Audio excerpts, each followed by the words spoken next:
Hello everyone, welcome to Aakash tech learning. तो जैसा कि सबको पता है कि इस बार बहुत ज़्यादा वैकेंसीज़ आ रही हैं, लगभग 14.5 थाउजेंड, यानी कि लगभग 14,500 वैकेंसीज़ हैं सीजीएल में। ठीक है। तो इसमें से बहुत ज़्यादा बच्चे ट्राई करते हैं कि उन्हें नॉर्थ में मिल जाए, और नॉर्थ में भी दिल्ली बेस्ड लोगों का बहुत ज़्यादा डिमांड रहता है, और इसी वजह से लगभग सारे पोस्ट जो कि दिल्ली में हैं उनके लिए जो कट ऑफ है वो भी बहुत हाई जाती है। तो मैं आपको नोटिफिकेशन पे ले चलता हूँ सीधे, और वहीं से डायरेक्ट बता दूंगा कि मतलब कौन कौन से पोस्ट हैं जो कि दिल्ली में जो कि आपको दिल्ली में मिल सकता है। और क्या है कि कौन सा फॉर श्योर दिल्ली में ही है, और कौन सा के लिए आपको बहुत ज़्यादा कट ऑफ हाई जाएगी, उसमें नंबर लाने की ज़रूरत है, जो कि ऑल इंडिया होती है, बट उसमें दिल्ली पाने के लिए आपको ज़्यादा नंबर लाने की ज़रूरत पड़ती है। ठीक है। अब कितना नंबर पे आपको क्या मिल सकता है, दिल्ली मिल सकता है या नहीं मिल सकता है, ये चीज़ें जब टीयर 2 एग्ज़ाम हो जाता है उसके बाद में हम पोस्ट प्रेफरेंस के लिए एनालिसिस करते हैं। ठीक है। तो आपका post preference form PP form भरने के पहले आप हमसे सजेशन ले सकते हो by connecting on our Telegram channel. वहाँ हम आपको बताएंगे कि आपके जितने मार्क्स आ रहे हैं टेंटेटिव आंसर की के अकॉर्डिंग, उसके अकॉर्डिंग आपको क्या बेस्ट मिल सकता है। और अगर आपको दिल्ली ही चाहिए या फिर जो भी चाहिए for your state, your home town, आपको कौन सी post most of the high chance है कि वो आपको मिल सके, तो इसकी एनालिसिस टीयर 2 के बाद होती है हमारे चैनल पे। ठीक है। तो उसके लिए आप जुड़ सकते हो। तो अगर मैं इसको नोटिफिकेशन देखते हुए अगर आपको बताऊं कि कौन कौन सी पोस्ट है वहाँ के लिए, दिल्ली के लिए, तो देखो इसमें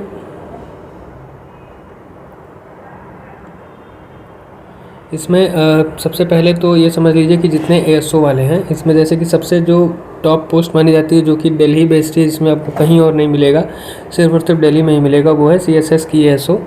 ठीक है। इसका लाइफ टाइम पोस्टिंग दिल्ली ही है। आईबी में श्योर नहीं है कि आपको दिल्ली मिलेगा या फिर कहाँ मिलेगा, कहीं भी मिल सकता है, वही इसमें भी है। ये दिल्ली के लिए है, एक्सटर्नल अफेयर्स। ठीक।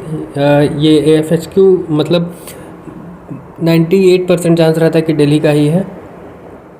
उसके बाद में ये सब जो है इसको आप फॉर श्योर नहीं लेके चल सकते कि कहाँ की है, बट अब देखो इसमें जो सीबीडीटी और जो सीबीआईसी है, इसमें जितनी भी वैकेंसीज़ होती हैं, जैसे कि इंस्पेक्टर हो गया या फिर इंस्पेक्टर जीएसटी इंस्पेक्टर या फिर इनकम टैक्स इंस्पेक्टर, ये सब कुछ आपको दिल्ली में मिलेगा। ठीक है। बट इसके लिए आपको high cut off face of करना पड़ेगा। ठीक। तो ये बात हो गई। अब कितनी कट ऑफ चाहिए होगी, एक बात तो ये मान के चलो कि आईटीआई अगर चाहिए इनकम टैक्स इंस्पेक्टर हो भी दिल्ली में, तो बहुत ज़्यादा नंबर लाने की ज़रूरत पड़ती है कंपैरिजन टू जीएसटी इंस्पेक्टर। ठीक है। यानी कि आईटीआई की जो कट ऑफ है वो ज़्यादा जाती है जीएसटी से, किसी भी लोकेशन पे अगर आप देखो। ठीक। तो ये बात हो गई। दूसरी चीज़ ये है कि तो इसमें किसी को भी अगर कोई अगर टारगेट, देखो सारे पोस्ट का अगर मैं आपको रिज़ल्ट फॉर्म में बताऊँ कि अपना चांस अगर आपको हाई करना है कि आपको दिल्ली मिल जाए, ठीक, या फिर आपका कोई भी होम टाउन मिल जाए, जहाँ भी आपका होम टाउन है, सबसे ज़्यादा प्रोबेबिलिटी इस बार किस में है, वो जैसा कि हर साल होता है सीबीआईसी जीएसटी, इसमें सबसे ज़्यादा वैकेंसीज़ होती हैं, वही इस बार भी हैं। दूसरी चीज़ हो गई आपकी सीएसएस। ठीक। इन सब पोस्ट के लिए आपको काफ़ी मेहनत करना पड़ेगा, अच्छे मार्क्स लाने पड़ेंगे, तो उसमें आप लग जाओ अच्छे से। ठीक है। बाकी इन सब में श्योर नहीं है, और किसी में ऊपर कट ऑफ गई, किसी में नीचे गई, आप उतना अच्छे से प्रिडिक्ट नहीं कर सकते। सीबीडीटी में इंस्पेक्टर के लिए बहुत हाई कट ऑफ जाएगी, तो आपको वो जो कि मिल सकता है ये सीएसएस से थोड़ा सा ऊपर ही रहता है आईटीआई में। ठीक। तो सीएसएस हो गया, जीएसटी इंस्पेक्टर हो गया, और उसके बाद में वो टारगेट करो जो कि जिसमें ज़्यादा चांस हो, जैसे कि ये हो गया, इसमें वैकेंसीज उतनी नहीं है, तो इसमें भी लगभग ज़्यादा ही कट ऑफ जाएगा दिल्ली के लिए, और वो भी अगर रहेगा वहाँ पे। तो इसमें एक पोस्ट है जो कि इस बार बहुत ज़्यादा ट्रेंडिंग है, जिसमें आपके चांसेस बहुत ज़्यादा होने वाले हैं वहाँ पे सिलेक्शन के लिए, किसी भी अपने होम टाउन में। ठीक है। और वो है आपका सीबीडीटी का ओएस, सीबीडीटी में ऑफिस सुपरिटेंडेंट। ये एग्जैक्टली वही है जो एग्जीक्यूटिव असिस्टेंट होता है सीबीआईसी में, वही ऑफिस सुपरिटेंडेंट है सीबीडीटी में। ठीक। लेवल 6 की जॉब है, 35,400 इसका बेसिक पे होता है, स्टार्टिंग बेसिक पे। तो आपका 65 प्लस बनेगा सैलरी इस बार अगर आप ज्वाइन करते हो इसमें। तो यही सब चीज़ें हैं, आपको टारगेट करके चलना चाहिए। तो जैसा कि आपको मालूम ही हो, अब देखो टीए वगैरह में भी ज़्यादा जाएगा जो होता है आपका कट ऑफ, CBDT हो या फिर CBICU, दोनों में हाई जाएगा, ठीक है। तो जैसा कि OS है उसमें आई थिंक लगभग 7000 वैकेंसीज़ हैं इस बार 2024 वाले CGL में।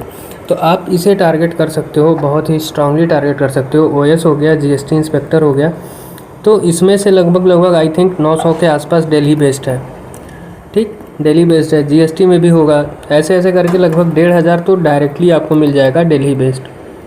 बट ऑब्वियस सी बात है कि कट ऑफ हाई रहेगा, तो उसके लिए आपको क्या करना है कि आप पूरे अच्छे तरीके से लगे रहो, ठीक है। Tier 1 तो मान के चलो क्लियर करना ही करना है। अच्छा, एक और अनाउंसमेंट मैं कर दूं कि Tier 1 और Tier 2 दोनों के लिए, जैसा कि आपको पता होगा कि मैं ऑलरेडी 2 बार क्लियर कर चुका हूं एग्ज़ाम को। 23 में मुझे एग्जीक्यूटिव असिस्टेंट मिला था और 24 में मुझे ASO CSS मिला है, ठीक है। तो इसके लिए मैंने अपना जो नोट्स बना रखा था अपने प्रिपरेशन के टाइम पे, वो मैं free of cost Telegram channel पे अपने दे रहा हूँ। तो आप मेरा टेलीग्राम चैनल ज्वाइन कर सकते हो, वहाँ से आप क्वांट के, रीजनिंग के, ठीक है, नोट्स मेरे मतलब आप पा सकते हो और फ्री ऑफ कॉस्ट है, आप उसे रेफ़र कर सकते हो। आई होप कि वो आपको रिवीजन में बहुत ज़्यादा हेल्प करेगा, क्योंकि अब बस 45 दिन ही बचे हुए हैं, अराउंड 44-45 डेज़। तो इसलिए ये ऐसी चीज़ें आपके लिए रामबाण का काम कर सकता है, तो आप देख लो, ठीक है। तो यही था जो मुझे इस वीडियो में बताना था। मिलते हैं फिर किसी अगले वीडियो में, तब तक के लिए थैंक यू।